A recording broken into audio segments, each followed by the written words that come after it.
What's happening, everybody? It's been a while since I made a video, probably about 6 months. I took the whole first quarter off. 2022. I had a real good year in 2021. That's just something I've wanted to do for a long time. So had a nice break from trucking. When I came back, though, it had changed a lot. Fuel was probably, I'd have to look. It was $3 and something. In December, I worked up till right about Christmas, and then I didn't come back till April. And man, it really changed when I came back out here. I thought, because it was probably above five then, and I thought, I bet everybody's really slowed down, and the fleets are going to slow their trucks down and things like that. But man, nobody's slowed down. Still, nobody's slowed down. I'm the slowest truck on the road. I'm even slower than what I used to be.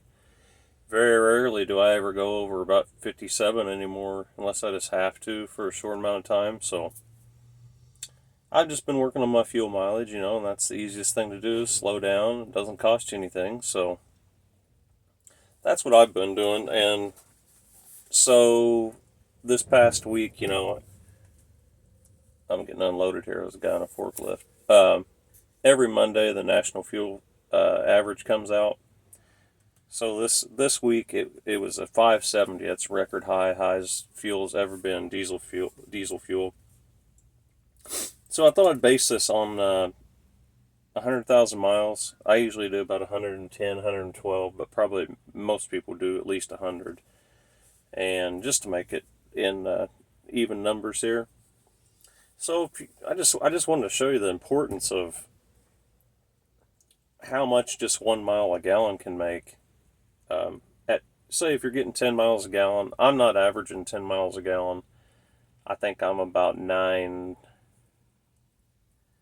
9.6 for the last 60 days. About the only way I can average above 10 is if I'm just going Indiana to California back and forth, and you just have all that easy road to run. Because I've just been going to Texas a lot, and as you guys know that's watched before, I'm usually 10 to 15 drops every outbound load with the furniture. And then, like this load, I picked it up in Laredo, and then it came back up here to Plainfield, Indiana. Then, I'm able to get really good fuel mileage coming home. But anyway, I'm in that about 9.5. That's about what I can do with all these city drops. It really kills your fuel mileage when you're doing all those city deliveries. So anyway, let's say you're averaging 10 miles a gallon though at 100,000 miles, and at 570 a gallon, that's going to cost you $57,000 a year in fuel. Now, if you drop down to 9 miles a gallon, it's going to be $63,000 and some change. So basically $6,000 difference. And why I'm telling you this is because I'm saying this for people that are getting bad fuel mileage, say in that 5 miles a gallon range, and you think, what's the point of I'm getting bad fuel mileage anyway? Why worry about it? It makes a big difference, and I would have never thought about this. I heard another person told me this. It makes a big difference if you're in the bottom of it. If you go from 5 to 6, it makes a lot bigger difference than going, say, from 9 to 10. Because, like I said, if you go from 10 to 9, that's a $6,000 difference. But if you go from 5 miles a gallon to 6 miles a gallon, it is $19,000 difference at this fuel cost. Yeah, so if you're getting 5 miles a gallon at 100,000 miles, it's going to be $114,000 just in fuel. But if you get 6 miles a gallon, it's going to be $94,000 in fuel. $19,004 difference. And I know these rates have went down, but they're not bad. They're not nearly as bad. 2019 is I don't know why nobody talks about that. It seemed like a lot of trucking companies went out of business. I mean, it was just a very stale year. I mean, you were still able to make money. The fuel wasn't really that cheap. I think it was in the threes. And it was just a very, very stale year for freight. And so, I mean, I still don't think we're even close to that bad. These rates aren't that bad. Isn't that crazy? I can't remember what this load paid bringing it up here. I think it paid like 30, was it 33? 33 or 3400. I know it's sad I can't even remember it, but it's just so many loads and stuff. Anyway, I've got to invoice it here in a minute and I'll know. So $3,300 from, you know, Laredo to Plainfield's not bad. I make my money going down there, but I still try to get all I can coming back. This was a it was actually, I thought it was going to be really bad. It was a load of Eaton transmissions, truck transmissions, what it is. They had them rebuilt down there in Mexico, and it was just, the place was just an absolute zoo. Tell you what, those Mexican truck drivers are crazy down there. Places like a bee's hive of just trucks everywhere and no patience. I mean, absolutely no patience. There was a guy I was trying to check in. There's nowhere to park. The guy's blowing a horn at me. I finally had to go on the dock and say, "Whoa, bud. Hey, bud.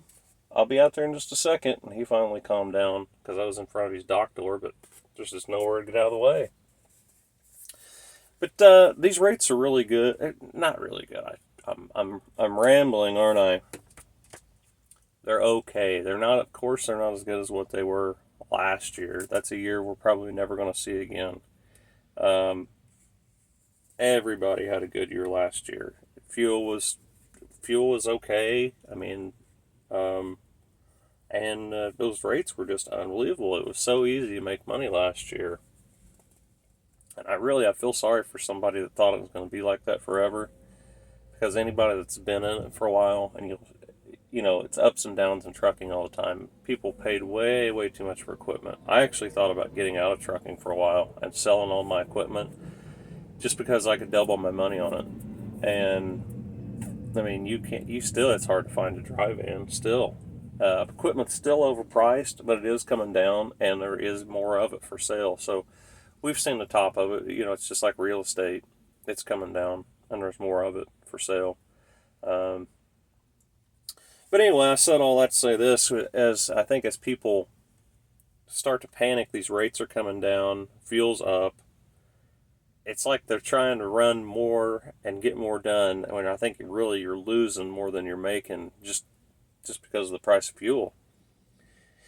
I made a video about tires before. I like Michelin tires. I know they're very expensive, but I mean, in the long run, it's hardly any money because it's not like fuel. You put a really expensive tire on and it's on there for a couple of years. You absorb all that cost over time. It's like, you put fuel in and immediately it's gone. And so that's a difference with that. Let's talk about these tires though. Let's say a set of drive tires is $4,000 for a premium tire. And I don't know, I'm just using rough numbers here, but let's say a set of China tires is $2,000, half the money. Well, it's known that a cheap China tire has really, really bad rolling resistance and could possibly cost you half a mile a gallon. At least. I'd say some of them are more than that. So let's say best case scenario, we're up at that 10 mark. We're averaging 10 miles a gallon and we lose a half a gallon. That's a $3,000 cost over in 100,000 miles. That half a mile a gallon is going to cost you $3,000. So at 100,000 miles, which a tire is going to last longer than that, you're already $2,000 plus $3,000. You're at $5,000. That tire's already cost you $1,000 more than what the premium one would. And that's if it even lasts that long. It might blow out. Another thing to cope with all this high fuel cost is I would choose your loads wisely if you have the option. That's what I've been trying to stay. I mean, I'm not going to take a load that's light, and because they are, right now, if it's a light load, they're going to try to cheap out on you. So, try to find this load was maybe 25 or 26,000. That's okay. That's a fairly light load.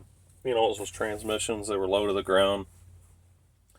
Not bad. I hauled a 43 43,000 pound load that came up here to Indianapolis somewhere out of Laredo. Paid really good, but I was like, man, I'm not hauling that load this heavy anymore. It's just hard on your truck, and still got good fuel mileage. I know you guys, some people say, oh, the only reason you get good fuel mileage is to haul those light loads. Well, that's about as heavy as you can get. I mean, I could haul more than that, but that's about the max you'll see, 34, 35, or I'm sorry, 43, 44,000 pound load. And I still got over 9 miles a gallon on that. I think I was getting 9.5, because I was just sitting there once you get it rolling, going slow. You can still get good fuel mileage with those heavy loads, but I don't like it. It's too hard on your equipment. I had to take that load home with me for the weekend and get it in my driveway, and it's just new things. So, I mean, if you had the option, I would try to stay, middle of the road. Get in a fuel program. As you know, I'm a NASTC member. That's what makes up your fuel cost. Your cost per mile on fuel is what you're getting in fuel mileage and what you're paying for it at the pump. So that's a no-brainer. That's one thing. If I was getting into this, that is one of the first things I would tell you to do is become a NASTC member. Man, I wish I did it years ago. I think I've been a member for 3 years now, and it's one of the best things I've ever done. It's just, you think, I don't have time and this and that, but man, it was a good choice because you save a fortune. You don't have to carry cash around with you, and it's great. I've got some notes here on my paper. You might have to think and plan your routes out a little more. I am having to leave earlier because I'm driving slower. I'm leaving earlier and getting home later. So, I mean, that's just something you got to do right now. Yeah, so, and it's not all gloom and doom, and I'm not bragging. I thought I'd just tell you this. In May, I want to get all my numbers together and then do my books. And this past May of 2022 was the best I've ever done in gross revenue, and I couldn't believe it. I was looking. I have an invoicing app on my phone, and that's how I invoice my loads and things like that, and keep track of my money as far as gross revenue. And I was looking at that, and I was like, wow, this is gonna be a good month, because what it is my loads are booked out 2 weeks. So when I bid on a load, it's loaded the next week, and then it's hauled the week after that. That's why I've got 2 trailers, because if you're going to do furniture, you pretty much have to. Or it makes it much, much easier just to have an empty trailer sitting there all the time. Like my other trailer is sitting there loaded right now, and I'm going to leave in the morning with it. Yeah, it's I lost my train of thought. What was I talking about? I'm not used to talking to the camera. It's been a long time. I'm just rambling. What else? What else can we talk about? I had some things written down. Oh, I know what I was talking about. My gross revenue. Yeah, it was the best. May was the best month I ever had in gross revenue. That's what I was going to talk about. My fuel cost for last year, all miles, it cost me 30 cents a mile in fuel. And I'll show you how much of a difference it is. In May, my fuel cost was 49 cents a mile. So that's real easy math if you do 100,000 miles. In a year, I'm going to spend $19,000 more this year than I did last year. So it sucks, but it's still good out here. In May I spent $5,587, and what my fuel cost on average last year, May, I would have spent $3,400. So about $2,100 different in 1 month. So yeah, I mean, everybody's feeling the pain of this high fuel. It's hard to look at those fuel receipts and man, it's like, this truck just holds 200 gallons, and I never even put that much in it. Usually 140 is about the most. You look at $700-800, like, ew. But then I get on my NASTIC app, and a lot of times if it's, I mean, you can save up to $100 on one fill up. So I guess I've rambled on enough. Be sure to do your bookkeeping. That's really, really important right now. I mean, you got to be a businessman right now, not a truck driver, and watch everywhere you're spending your money, and really tighten up and say this.